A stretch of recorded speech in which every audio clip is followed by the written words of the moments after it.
Jose Mourinho melatih Tottenham Hotspur mulai 20 November 2019. Kalau sindrom musim ketiga Mourinho berulang, maka ia akan di Spurs setidaknya hingga akhir 2022, tentu sebelum dia dipecat. Sindrom musim ketiga merupakan istilah untuk perjalanan karir Jose Mourinho yang kerap berakhir pada musim ketiga, utamanya jika dia gagal memberikan prestasi secara konsisten buat tim yang dilatihnya. Buat Mourinho, sindrom musim ketiga ini cukup unik karena biasanya ia cukup sukses pada musim kedua, sebelum segalanya hancur pada musim ketiga. Hal ini bisa dilihat dari bagaimana seringnya mau marah-marah dan menyerang banyak pihak pada musim ketiga. FC Porto. Mourinho sebenarnya cukup sukses ketika melatih FC Porto. Di musim pertamanya, pada 2001-2002, ia membawa Porto naik dari peringkat kelima ke peringkat ketiga. Di musim keduanya, ia bahkan membawa Porto meraih treble dengan menjuarai Premier Liga, Portuguese Cup, dan Piala UEFA. Pada musim ketiganya, ia hampir meraih treble yang sesungguhnya, dengan menjuarai Liga Portugal dan Liga Champions. Namun Porto gagal meraih juara di Portuguese Cup. Hasil ini membawanya ke London dengan melatih Chelsea. Mourinho di Chelsea. Pada 2 musim pertama, Jose Mourinho berhasil memberikan 2 gelar Premier League buat The Blues. Di musim pertamanya, ia bahkan memberikan trofi Piala Liga serta maju ke semifinal Liga Champions. Pada musim ketiga, Mourinho tak bisa dibilang gagal dengan menjuarai Piala FA dan Piala Liga. Akan tetapi karena standar yang diset sudah terlalu tinggi, capaian ini menjadi tak begitu istimewa. Mourinho tidak pergi pada musim ketiga, namun di musim keempat. Itu pun baru 2 bulan saat Premier League berjalan, atau tepatnya pada 20 September 2007. Ia pergi dengan status persetujuan bersama. Meski meninggalkan perseteruan dengan Roman Abramovich, tapi Mourinho adalah manajer tersukses dalam sejarah Chelsea.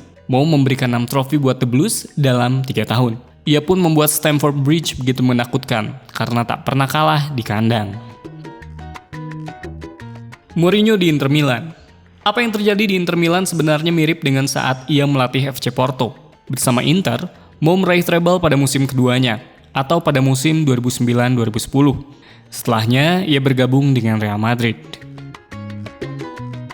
Mourinho di Real Madrid. Di Real Madrid segalanya tidak mudah. Ada Barcelona yang kerap menyusahkan. Di Madrid, Mo sempat memberikan asa dengan meraih trofi Copa del Rey di musim pertamanya, dan mencapai semifinal Liga Champions. Pada musim kedua, ia berhasil menjuarai La Liga dan mencapai semifinal Liga Champions. Akan tetapi pada musim ketiganya tidak ada trofi yang diantarkan Mo buat Madrid. El Real hanya menjadi runner-up di Copa del Rey dan cuma ke semifinal Liga Champions. Mourinho punya hubungan yang tak akur dengan staf, jurnalis, dan beberapa pemainnya, seperti Sergio Ramos dan Iker Casillas. Ia menyebut musim 2012-2013 sebagai musim terburuk dalam karirnya. 3 hari setelah kekalahannya di final Copa del Rey dari Atletico Madrid, kontraknya pun diputus. Jose Mourinho kembali ke Chelsea.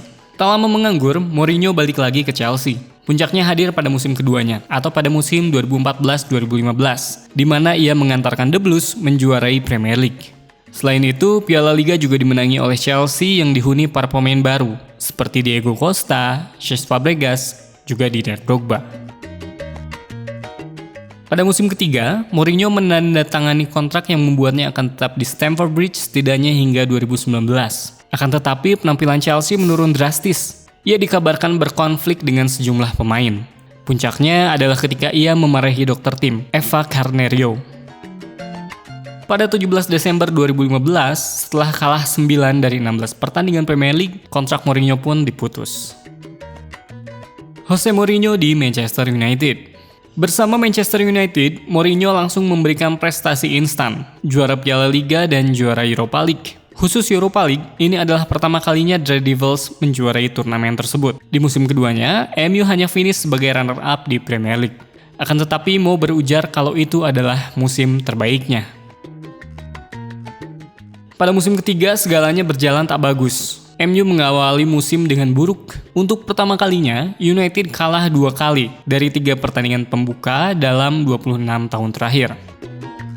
Di MU, ia juga kerap mengkritik keras para pemain seperti Luke Shaw dan Paul Pogba. Pada 18 Desember 2018, Mourinho akhirnya dipecat. Sindrom tahun ketiga ini terbilang unik buat Mourinho, karena dari 6 periode kepelatihan, 4 diantaranya berakhir dengan dipecat pada tahun ketiga. Menarik untuk melihat apakah sindrom yang sama juga akan terjadi dengan Tottenham Hotspur, atau justru ia akan lebih cepat untuk dipecat oleh Tottenham Hotspur.